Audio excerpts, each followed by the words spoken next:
मेरे प्यारे देशवासियों, क्या आप जानते हैं कि मन की बात में हम जिन विषयों पर चर्चा करते हैं, उनमें मेरे लिए सबसे संतोष की बात क्या होगी?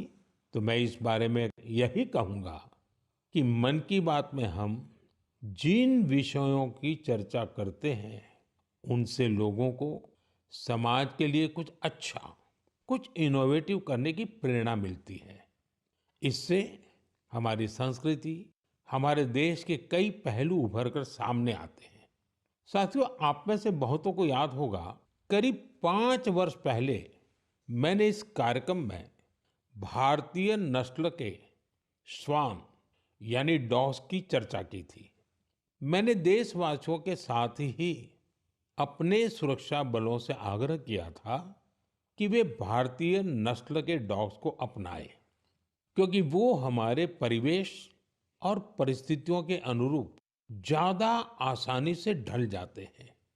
मुझे ये बताते हुए खुशी हो रही है कि हमारी सुरक्षा एजेंसियों ने इस दिशा में काफी सराहनीय प्रयास किए हैं।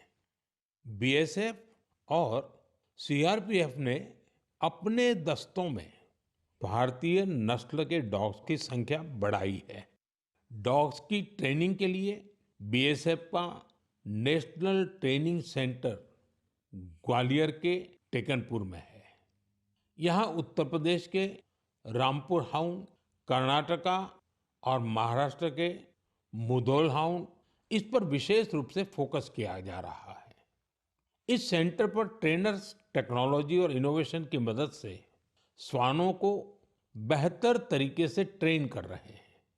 भारतीय नस्ल वाले डॉग्स के लिए ट्रेनिंग मैनुअल्स को फिर से लिखा गया है, ताकि उनके यूनिक स्ट्रेंथ्स को सामने लाया जा सके।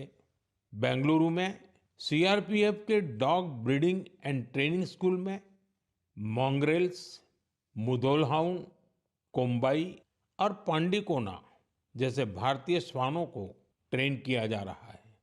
साथियों, पिछले वर्ष लखनऊ में all India police duty meet का आयोजन हुआ था। उस समय रिया नाम की श्वान ने लोगों का ध्यान अपनी ओर खींचा था। ये एक मुधोल हाउंड है जिसे बीएसएफ ने ट्रेन किया है।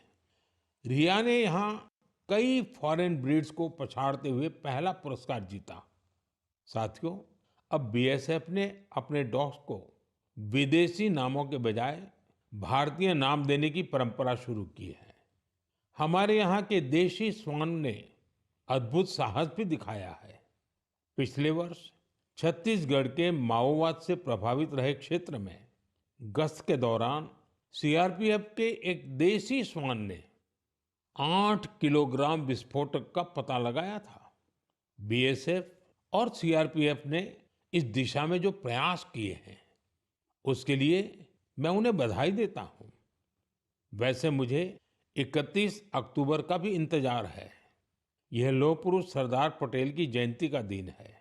इस अवसर पर हर वर्ष गुजरात के एकता नगर में स्टैच्यू ऑफ यूनिटी के समीप विशेष समारोह आयोजित किए जाते हैं।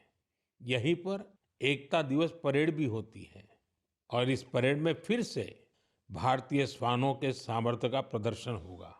आप भी मौका निकालकर इसे जरूर देखिएगा।